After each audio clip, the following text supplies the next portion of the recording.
right. There are some days when I'm in class and I go into class and all I do is I just stay on my phone and I just like scroll through other things. It's not because my teacher is not interesting or because the information that we're getting is not interesting. It's just because I just feel like going on my phone sometimes. And Jimi Hendrix once said, "Knowledge talks and wisdom listen." So I would like to talk about how I agree with this statement that knowledge does talk and wisdom listen, and how I could relate it to my school life, my work life, and also when I go to church. So when I go to school, like sometimes I would just be having like not so great day, or sometimes I just feel like going on my phone, and like I said earlier, like I just feel like going on my phone. But at the same time, like sometimes I feel like I still get the information, like somehow manage to get the information that the professor would say.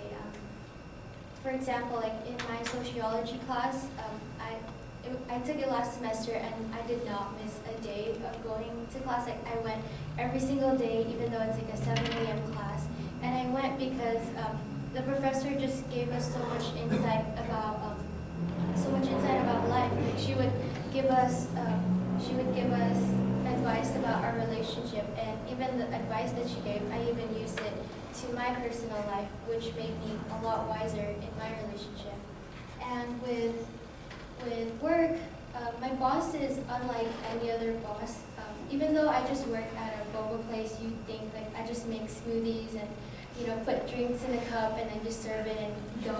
But my boss is a lot different because he knows he came from Vietnam, and he was literally sent on a boat to come to America, and he had to work hard for what he has now, and he wants to give us that wisdom so that when we go on into our lives, when we go into a big corporate job or like wherever we may be, he wants us to be able to like learn something from it. So when I go to work, he doesn't just tell us like how to make boba or how to make smoothies. He actually tells us about his experiences with life and how we could be better. And as a person, I like listening to him because of the fact that whatever he said, like I would be able to use it into my personal life. And with church, I know, like I don't want to talk about religion in this class, but like in church, every Sunday we go to Mass and then we hear the priest talking about the gospel, and he tries to relate it into our personal life. Like for example, there was this, he talked about this guy who was a leper, and no one wanted to talk to him because back then like being a leper was deadly because there was no cure to it. And so this guy went up to a tree and was calling out for Jesus and stuff, and because Jesus was like who he is, like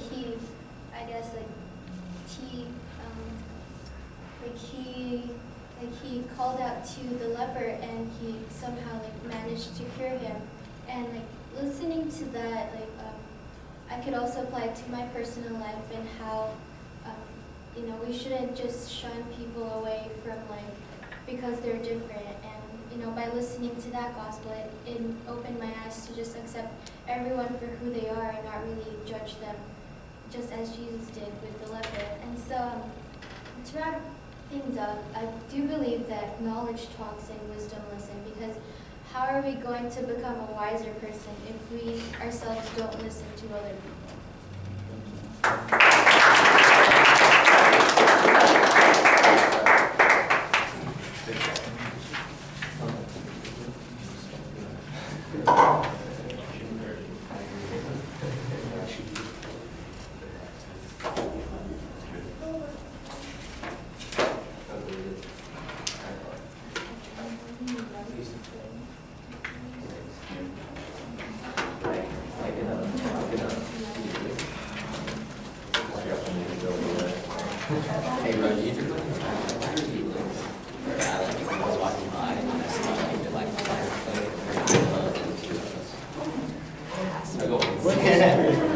I was just walking by from like class, and then you were parked right next to like, where the soccer field was.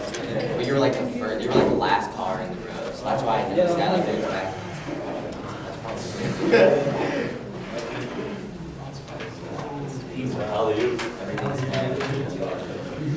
You're like right behind me. All right, Francesca, you started off with a pretty good example. I think you need to tie it into the topic a little bit more, but it works at getting our attention. Your point of view was okay, and you actually had a very nice preview of what the supporting points were going to be. That was fine. You've got kind of a topical, spatial method of organization that's good. You don't do much with the first one, which I thought was a little bit strange, since that's supposed to be the one that's very personal. The other ones are a little bit more specific, and you've got some details in there that I thought worked pretty well. On delivery issues, you project your voice, but I still think you could maybe do a little bit more. There's reasonable variety. I thought that there weren't any problems with the flow of the presentation at all. Your gestures, you have some nice expansive gestures, but you also have a tendency to do your anxiety comes out, you do the hand washing thing, where you're, kind of gripping your hand and holding your own hand occasionally. And so that's a little thing. It's just something that you probably want to pay some more attention to. Everything else, it was pretty good. At the end, I thought you finished a little bit more abruptly than I was expecting. It seemed like you were headed in the right direction, and then the next thing I knew, we were done. I forget the exact sentence, but it was, and Jesus and stuff, and I thought that was kind of an interesting combination of phrases. It's and stuff. It doesn't really feel like it's in the gospel. I'm not sure that your priest, when they're giving their presentation, they had a different way of expressing it. It's just it's an awkward transition phrase that you're using that I know people just plug in things because they don't have the words to say at that moment, and that would be an example of a vocalized pause that you probably want to avoid when you can. And like that. Okay. Thank you all for your patience today.